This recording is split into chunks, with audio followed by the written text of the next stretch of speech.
أعوذ بالله من الشيطان الرجيم بسم الله الرحمن الرحيم قال رب اشرح لي صدري ويسر لي أمري واحلل عقدة من লিসানি يفقهوا قولي। সম্মানিত দর্শকবৃন্দ, আপনাদের সকলকে জানাই সালামুন আলাইকুম। ছোট্ট একটি প্রশ্ন করা হয়েছে। প্রশ্নটি হলো, রোগীরা কি চেয়ারে বসে নামাজ পড়তে পারবে অথবা রোগীরা কি শোয়া অবস্থায় নামাজ পড়তে পারবে? এই প্রশ্নের উত্তরে আমরা এই কোরআনের 2 নম্বর সূরা আল বাকারা এর 238 এবং 239 এই আয়াত দুটি থেকে জেনে নেব। আল্লাহ বলেন, হাফিজু আলা সালাওয়াতি ওয়াস সালাতিল উসতা ওয়া কুমু লিল্লাহি কানিতিন।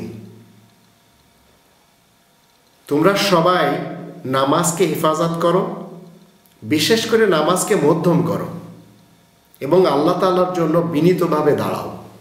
ফাইন খিফতুম, যদি কোনো সমস্যা হয়, ফারিজালান আও রুকবানান, তাহলে চলতে চলতে নামাজ পড়ে নাও অথবা বসে বসে। ফাইদা আমিনতুম ফাযকুরুল্লাহ কামা আল্লামাকুম মা লাম তাকুনু তা'লামুন, অতঃপর যখন নিরাপদে এসে যাবে তখন সেইভাবে আল্লাহ তাআলাকে স্মরণ করবে যেভাবে শেখানো হয়েছে। যত রোগী রয়েছে হাসপাতালের বেডে হোক অথবা নিজ ঘরে হোক, চেয়ারে বসে নামাজ পড়ে নিতে পারবে। এমনকি যারা শোয়া অবস্থাতে রয়েছে, বৃদ্ধা আশ্রমে হোক, হাসপাতালে হোক অথবা নিজ ঘরে হোক, শোয়া অবস্থাতে নামাজ পড়ে নেবে।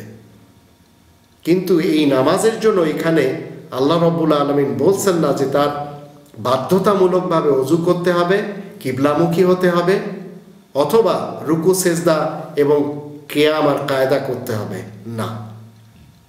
এই রোগীদের জন্য আল্লাহ তাআলার পক্ষ থেকে এই কনসেশন রয়েছে।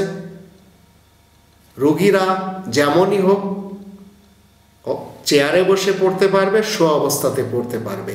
এই দুটি আয়াতের দৃষ্টিতে আল্লাহ আমাদের সবাইকে তৌফিক দান করুন। কোরআনের নিয়ম যেন আমরা সবাই জেনে আমরা অন্যদেরকে জানাতে পারি আর সেই মতে আমরা মেনে যেন জীবন কাটাতে পারি। ওমা আলাইনা ইল্লাল বালাগুল মুবিন।